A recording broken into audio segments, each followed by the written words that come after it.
there's been quite some weekend already in the conference semi-finals as the MLS playoffs get underway in fine style. We hope it continues tonight. We think it will. The Los Angeles Galaxy playing Real Salt Lake here.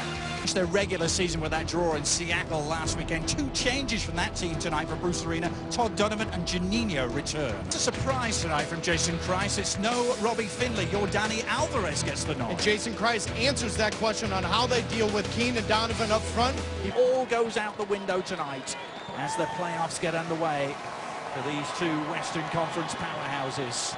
LA in their traditional white tonight, going from right to left in the first half. Fair shot at the national team level. It's Rio finding a little space, and the shot as well, forcing the first save of note from Panamanian Manny Pineda. Those two have locked horns in CONCACAF World Cup qualifying. Well, Rio has only played 16 games this year, but he's been extremely efficient with 12 goals. Keane, really intelligent ball back. Oh, and Robbie Keane didn't catch hold of it. Keane and Donovan immediately on the same wavelength. And this play comes from just a simple throw-in in the final third. Look at the movement. It's one-touch passing, but it's underneath running from Robbie Keane. He makes sure that it's a V-shaped type of run, so he stays on side. If he runs directly in a straight line, he's offside on that, and that is where Robbie Keane and Landon Donovan are two players with one soccer brain. Yeah. Seattle and LA are in their fifth consecutive year. It's Donovan. Gets free. Landon Donovan! Well, he went for the far post and couldn't find it. Well, in an instant, he was released by Zardes. Yeah, but this is exactly what they want. Landon Donovan one-on-one with Nat Borges. He's going to come here and then get in behind. And that is exactly what you want from Giazzi Zardes, a rookie, to pick up his head and recognize the type of run that Landon Donovan wants. That is a perfect run and even a better ball. The starting lineup tonight, 23 goals and 24 assists. Comes to 5 of them. Talking of goals, here's Robbie Keane in the clear, but unusually for him, didn't really work Nick Romando with his efforts.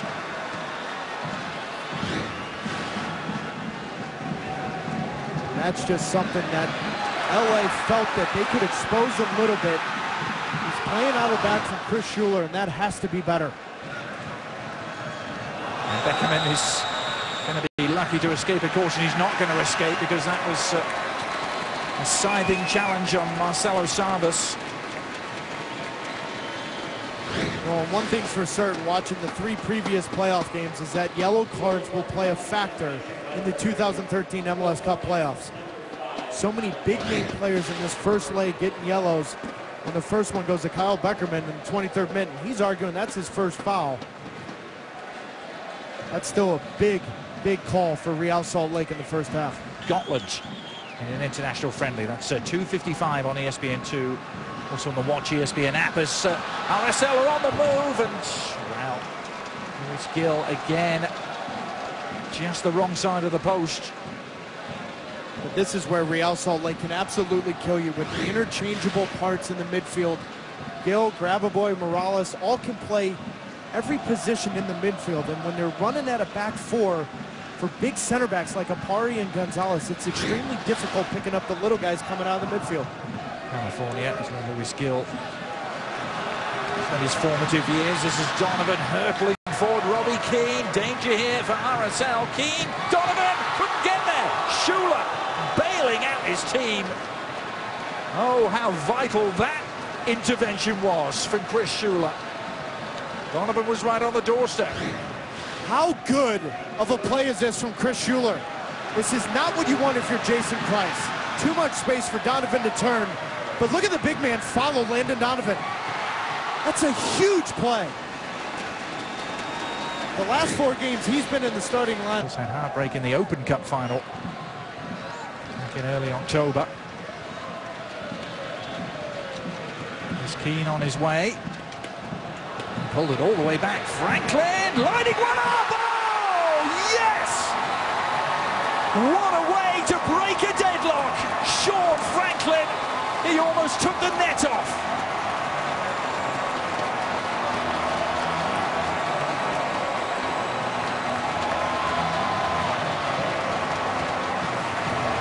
A stupendous strike from Sean Franklin breaks the deadlock.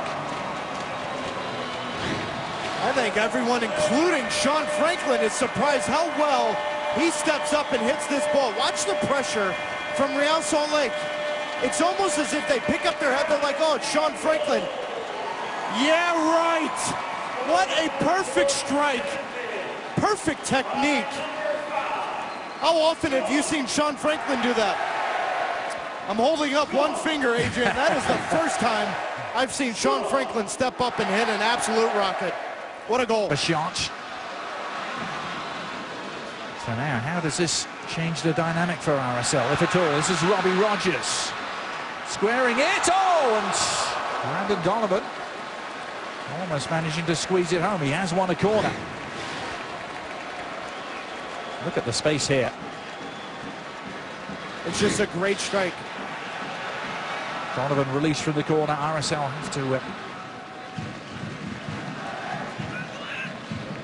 on from Gill.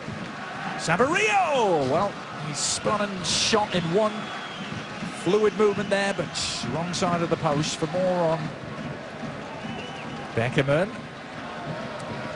Oh, the drive is forced the save from Pinedo. It may just have been going wide of that near post, but Pinedo could take no chances. No, you have to be certain of this, but I think Real Salt Lake, after giving up the goal to LA, has done a wonderful job of staying in this game. And a big part of that is the two subs, Finley up front and this kid Velasquez.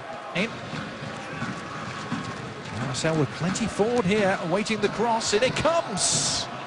Breaks for Beckerman. Wing it. Lovely service. Man open free. And surely the equaliser, Sandoval, couldn't connect.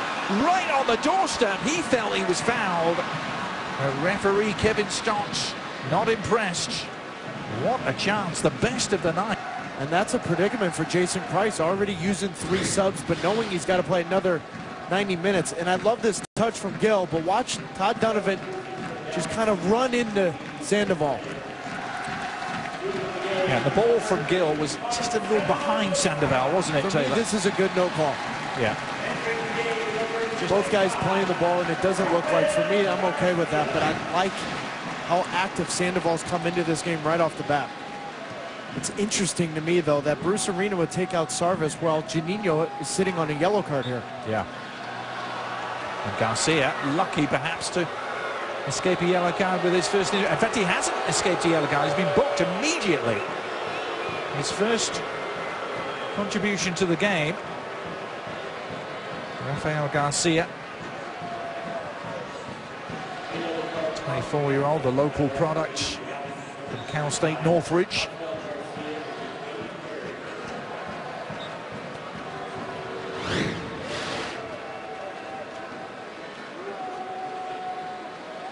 And in on Velasquez with a little bit too much relish there. Jimenez, now Keane. He'd stayed onside. Robbie Keane trying to give LA some daylight here. Keane! Well, that could be a big, big moment in this Western Conference semi-final. And not often in the same game do you see Robbie Keane in one-on-one with a goalkeeper. Missed this wide. The first half, same situation, one-on-one with Nick Raimondo to the left of him. Hit it right at him, and this one hits it wide. Zardes lost track of the ball. Beckerman was able to nick it away. One more opportunity, perhaps. Finley shots. It's going to be a goal kick. Sandoval unable to apply the touch. Salt Lake has gotten their opportunities in this second half when Gill's gotten in wide positions. Bruce Arena recognized Real Salt Lake pushing numbers forward. He brings on A.J. De La Garza. They're playing 5 in the back. It's going to mean we are beautifully balanced heading to Rio Tinto on Thursday night. These two Western giants will be separated by just the solitary goal.